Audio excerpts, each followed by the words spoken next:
can now speak to Galen Druke from New York, who's our guest today.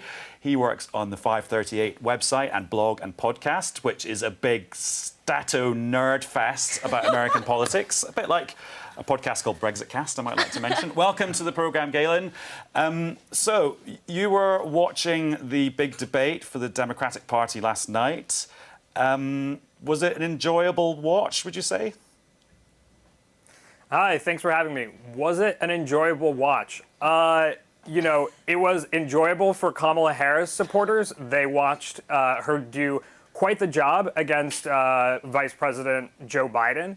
It probably was not enjoyable for Joe Biden supporters.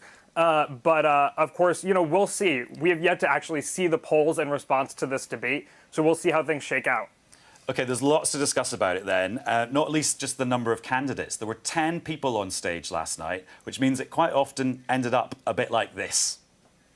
As the youngest guy on the stage, I feel like I probably ought to contribute to the generational conversation. As part of Joe's generation.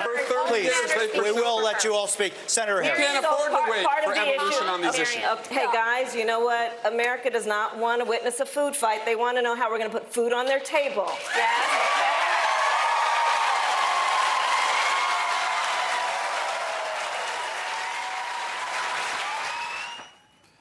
So, Galen, that was Joe Biden, Kamala Harris, Bernie Sanders, Pete Buttigieg, Kristen Gillibrand, Michael Bennet, John Hickenlooper, Eric Swalwell, Marianne Williamson and Andrew Yang. And that is only half of the field, because there was another debate the night before. Isn't that just totally crazy? Yes, in fact, it's a historically large number of candidates who are running for president this year. And it says something about what people think about the vulnerability of President Trump. It also says something about the fact that there's no runaway frontrunner. Essentially, when there's a clear party favorite, somebody that there's already a consensus behind, you don't usually see a field this deep. The fact that there are 24 candidates at this point says a lot about how fluid the race is, really. There are 24. I thought there was 20, so there's more of them appearing. OK. You mentioned... So there were only 20 that made the debates, but 24 who have announced. So 4 people didn't even make the debates, but we'll see if they make the next round. OK, so you mentioned that big moment between Kamala Harris and Joe Biden. This is about the role of race in the campaign and Joe Biden's past and some comments he made about it. Let's have a little listen to it and then get you to unpack it. It's personal, and I was actually it was hurtful to hear you talk about the reputations of 2 United States senators who built their reputations and career on the segregation of race in this country. And it was not only that, but you also worked with them to oppose busing. And, you know, there was a little girl in California who was part of the second class to integrate her public schools. And she was bused to school every day. And that little girl was me. So an easy question for you, Galen. Who are those people? Why are they so important? And what on earth are they talking about? What they're talking about is the fact that in a fundraising event, Vice President Joe Biden was talking about working across the aisle and said that in his history in the Senate, he had worked across the aisle, even with people who had segregationist backgrounds, to get things done.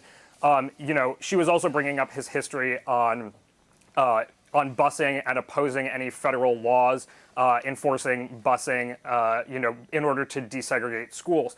That was probably the key moment of the debate. If you look at the New York Times, the Wall Street Journal, the Washington Post, that is the highlight from the debate that most people are talking about when they say that Kamala Harris did well and Joe Biden was under attack.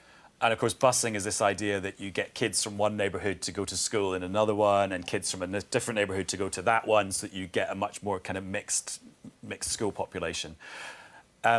Let's have a look at another clip. This is from Eric Swalwell, who, if you didn't know, is a Californian congressman. I'm sure you're all very up to date with what Eric's been doing these days. He had another pop at, you guessed it, Joe Biden. I was 6 years old when a presidential candidate came to the California Democratic Convention and said, it's time to pass the torch to a new generation of Americans. That candidate was then Senator Joe Biden. Joe Biden was right when he said it was time to pass the torch to a new generation of Americans 32 years ago. He's still right today. If we're going to solve the issues of automation, pass the torch. If we're going to solve the issues of climate chaos, pass the torch. If we're going to solve the issue of student loan debt, pass the torch. If we're going to end gun violence for families who are fearful of sending their kids to school, pass the torch. So, Galen, I mean, I don't want to sound ageist at all in any way, but there are a lot of 70-year-olds hanging around in American politics these days. How does that play with the American public, with the American voter? Right. So, yeah, I mean, he definitely makes a point. About 30% of the Democratic primary electorate this time around is going to be millennials. And, you know, it doesn't necessarily mean that millennials are going to vote for a younger candidate. You saw in 2016, younger voters backed Bernie Sanders, who is one of those 70-something-year-olds. But there is, you know, we saw in the midterms younger people getting elected to Congress. Of course, Alexandria Ocasio-Cortez is a great example of that, along with many others. And so there is an energy among younger voters right now, particularly in the Democratic Party, looking to kind of replace some of the elder statesmen within the party. And so, you know, it's not surprising that people will go after either Bernie Sanders or Joe Biden on this issue. So we mentioned this was part 2 of the debate. Part 1 was a few days ago. And there, I think a lot of people are saying the star was Elizabeth Warren, 70-year-old senator. Let's have a listen to her. When you've got a government, when you've got an economy that does great for those with money and isn't doing great for everyone else, that is corruption, pure and simple, we need to call it out, we need to attack it head on, and we need to make structural change in our government, in our economy, and in our country. So, Galen, just help us out here. I mean, is there really a front runner? Is it kind of fait accompli who's going to win, or is there going to be a surprise, or is it going to go right to the wire? What do you think? There is absolutely not. Okay, so there is a tentative frontrunner, and it is Joe Biden. We will see how things change after this debate. But what's important to keep in mind is that when you poll people about who they're considering, not just who they support right now, plenty of people do well. And so Democrats are open to supporting different types of candidates depending on how things go. We are still so far away, like 7 months away from actual voting in the primary. Things will change a lot. I will say one thing that happened last night that is key in, who will ultimately win the Democratic nomination is this conversation over race and the role that it plays in the Democratic Party and the candidates' positions on race. Right now, Joe Biden is getting 50% of the African-American vote in primary polls. And African-Americans play a very big role in deciding who the Democratic nominee is. Kamala Harris knows that, of course.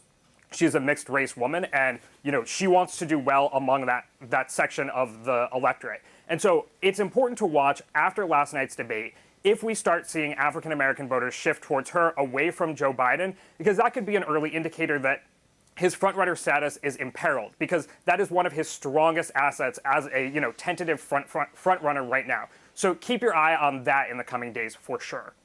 Some good tips. I'm going to bring in the panel now. Be honest. Who stayed up late and watched it? I didn't. No. OK, your politics junkiness has limits. OK.